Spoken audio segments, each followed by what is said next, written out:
É tempo de festa, louvores são dados a ti, Jesus, ressuscitado em nosso meio, vivo está.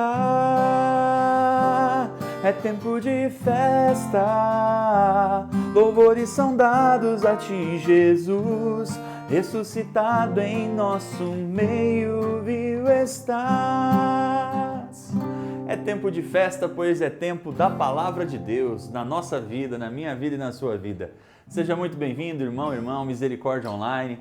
Mais uma vez estamos aqui para meditar o Santo Evangelho juntos, levar o nosso coração até o coração de Deus. Nesses últimos dias, nessas últimas quintas-feiras que eu medito com vocês, eu estou cantando essas canções porque são as canções que nós estamos preparando aí para um novo CD da comunidade. Essa aqui é tempo de festa, uma música de louvor, já está na boca da galera aí também, todo o pessoal do Talitha Kum, da comunidade, o pessoal já fez coreografia, tá super bacana, né? Nós pedimos as suas orações para esse CD, tá bom? Para que a gente possa intuir de fato de Deus o que Ele sente para esse grande projeto, maravilhoso projeto que nós estamos trabalhando com muito carinho para vocês. Vamos ao nosso Evangelho, deixa eu conferir aqui. Hoje o nosso Evangelho está em Lucas no capítulo 11, nós vamos do versículo 5 até o 13, tá bom? Então, Lucas 11, do 5 ao 13. Vamos ler juntos esse trecho. E Jesus acrescentou: Imaginai que um de vós tem um amigo, e à meia-noite o procura dizendo: Amigo, empresta-me 3 pães, pois um amigo me chegou de viagem e nada tenho para lhe oferecer. O outro responde lá de dentro: Não me incomodes, a porta já está trancada, os meus filhos e eu já estamos deitados, não posso me levantar para te dar os pães. Digo-vos, mesmo que não se levante para dá-los, por ser seu amigo, vai levantar-se por causa de sua impertinência e lhe dará quanto for necessário.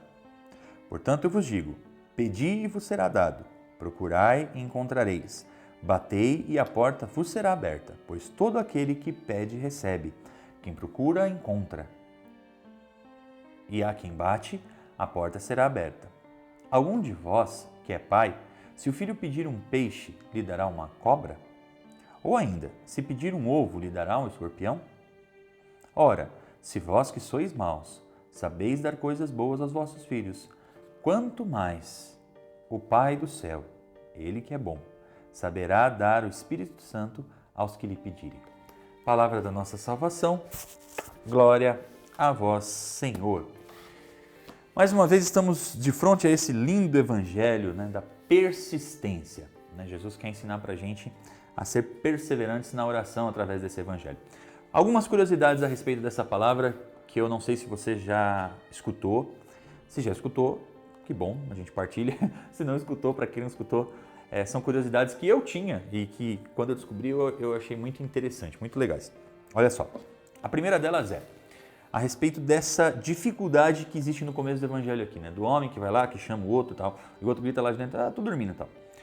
Por que é apresentado esse contexto aqui? Por causa de assim, aquela época lá, esse povo aqui, a quem Jesus estava falando, os judeus, as casas deles eram muito pequenas, eram lugares muito apertados, muito pequenos e tal.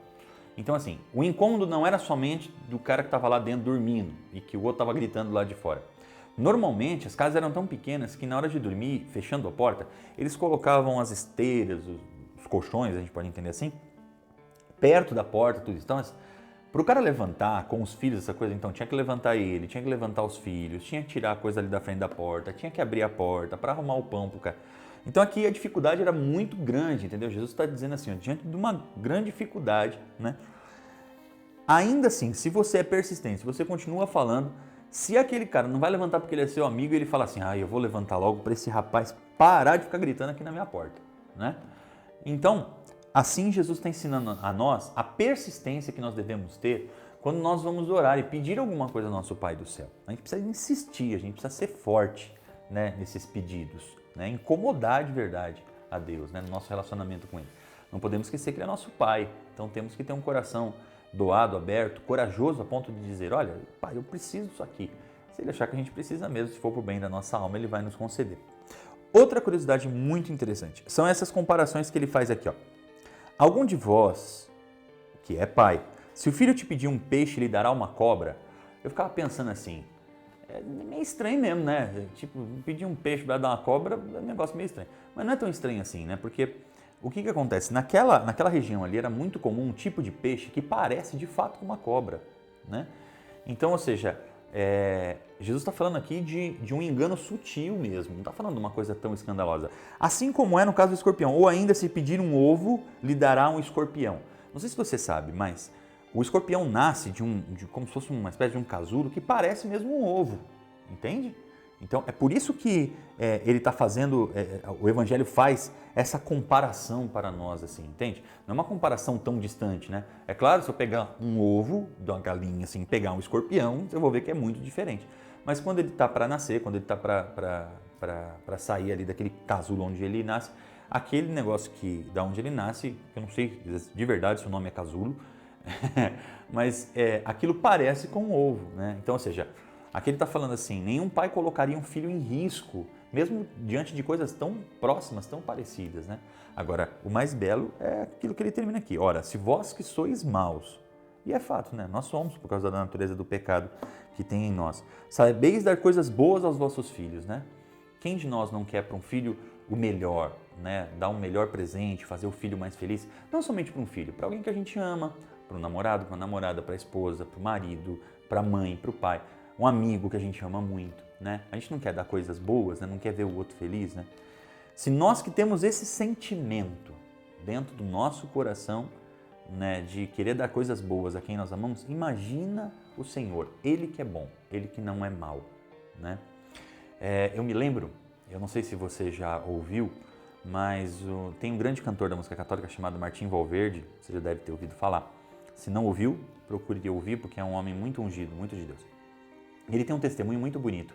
Ele tem um filho com paralisia, né? Ele teve um filho que tem paralisia cerebral. E ele conta, né, num dos testemunhos dele, que o filho dele estava fazendo uma terapia experimental na casa dele com fisioterapeuta. E ele estava usando um aparelho que ficava lá sob ele e tal, que dava impulsos para que ele simulasse algo parecido com um passo. E um dia o Martim estava no estúdio na casa dele e chamaram ele correndo, né, porque o filho estava começando a esboçar algumas coisas, né? E ele começou a chamar o filho, falava: "Vem, meu querido, vem pro colo do pai", essa coisa toda, tal, né? E ele diz assim, né, que o coração dele foi tomado de uma compaixão tão grande, um amor tão grande pelo filho dele, que tudo que ele queria era tirar o filho dele daquele sofrimento e pegar ele no colo logo.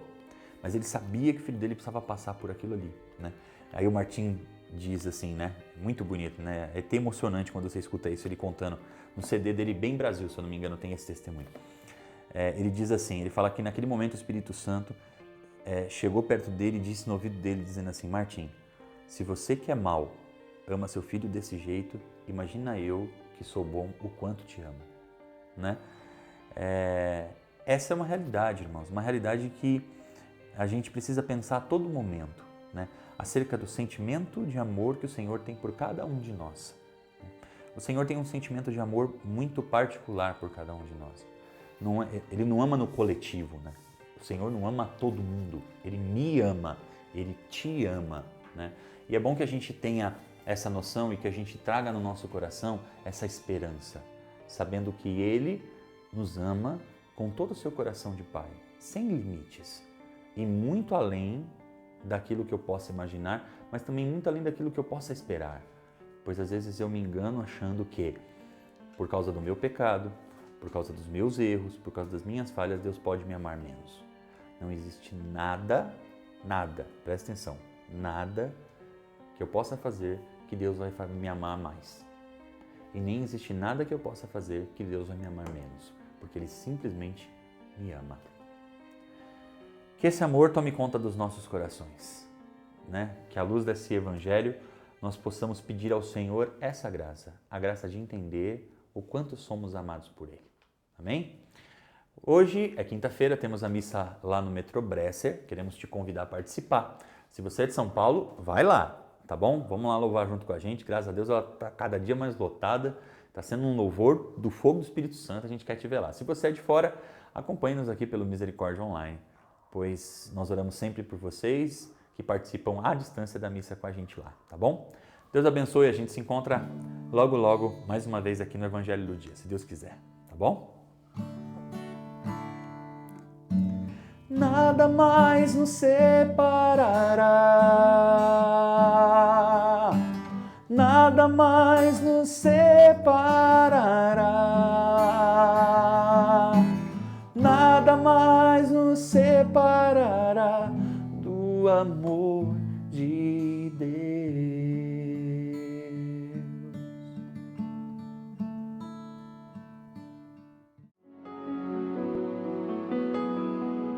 O coração de Jesus, que se faz carne em nós, como em Maria, nos revista de sentimentos de misericórdia, de compaixão, nos doe entranhas de ternura, que saibam comover-se. Livro no Oceano de Misericórdia Infinita, Padre João Henrique.